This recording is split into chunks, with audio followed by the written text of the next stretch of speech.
And welcome back. Time for this week's Capitol Report with Pat Merwigan of CapitolBeatOK.com. Pat, most critics have been panning this new release of Ben-Hur, not doing well at the box office, but you are among a minority of film critics who actually liked it. Tell us about that. Yes, and Glenn Kenny of RogerEbert.com and Richard Lawson of Vanity Fair, probably the two most notable big-name mainstream critics, if you will, that liked it, although a lot of Christian reviewers at Christian magazines and news websites really liked it too. The performances of the new Ben-Hur are superb. The chariot scene is outstanding. The language is a little anachronistic, which could be a legitimate criticism, but hey, it speaks to this generation consciously and deliberately. It's great entertainment, thoughtfully prepared, well presented.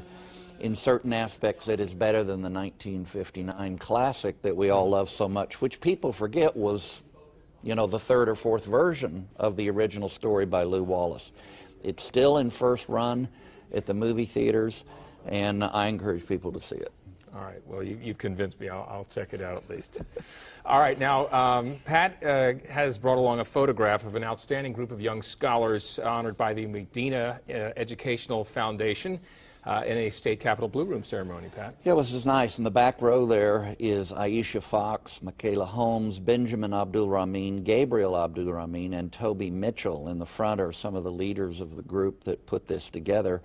The moderator, Zakiya Rahim, Speaker Valeria Ben Abdallah, and Amina Fuller, who's the lady that started the Medina Foundation in honor of her grandmother. Not pictured here is News 9's own Jasmine Abdul-Rahmin, one of the morning producers, and she spoke to the group at that Blue Room event.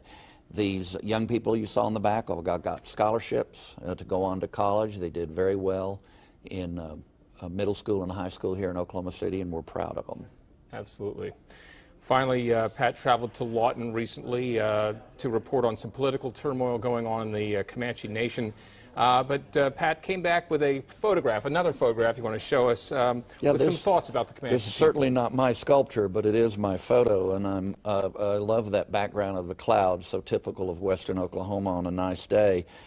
There's some controversy within the tribe right now. I'm not necessarily going to go into that, although I think the Tribal Business Committee has really done an amazing job of growing the economic interests of the Comanche Nation.